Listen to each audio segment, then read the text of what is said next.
Today, I'm going to be reading from the sexiest book ever written. It's American History, updated American History. AP edition. Capitalism and its critics. The rise of big business produced many cities.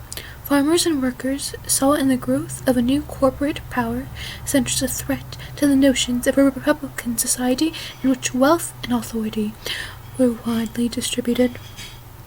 Middle-class critics pointed to the corruption that the new industrial titans seemed to produce in their own enterprises and in local, state, and national politics.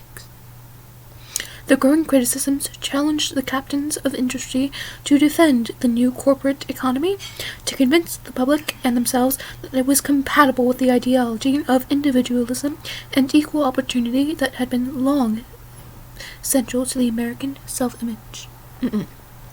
The self-made man.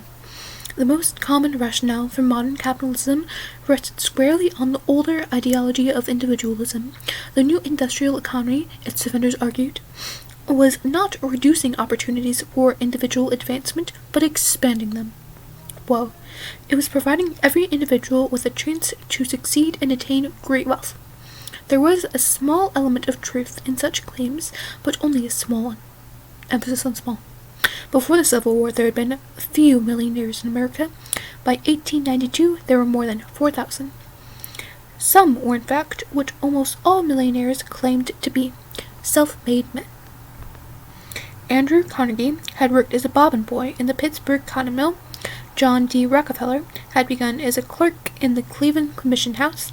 E. H. Harriman, a great railroad tycoon, had begun as a broker's office boy. But most of the new business tycoons had begun their careers from positions of wealth and privilege. I've never heard of that before. Nobody ever comes from nepotism nowadays. That must be an old thing. Haha. Warren Buffett. Andrew Carnegie. And there are some bios on some rich people. Standard Oil did everything to the Ohio legislature except refine it. Ha ha ha ha. 'Cause you refine oil, you know? Ha ha ha. A member of the Pennsylvania legislature once reportedly said, "Mr. Speaker, I move we adjourn, unless the Pennsylvania Railroad has more business for us to transact." The average industrialist of the late 19th century was not, however, a Rockefeller or a Vanderbilt. Really? How surprising. For every successful millionaire, there were dozens of aspiring businessmen whose efforts failed. Some industries fell under the monopolistic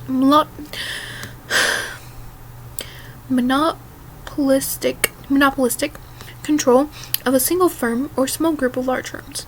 But most industries remained fragmented, with many small companies struggling to carve out a stable position for themselves in an uncertain, highly competitive environment.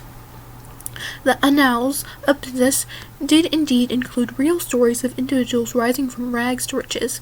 They also included stories of people moving from riches back to rags. Ooh. Anyway, that was the sexiest book ever made.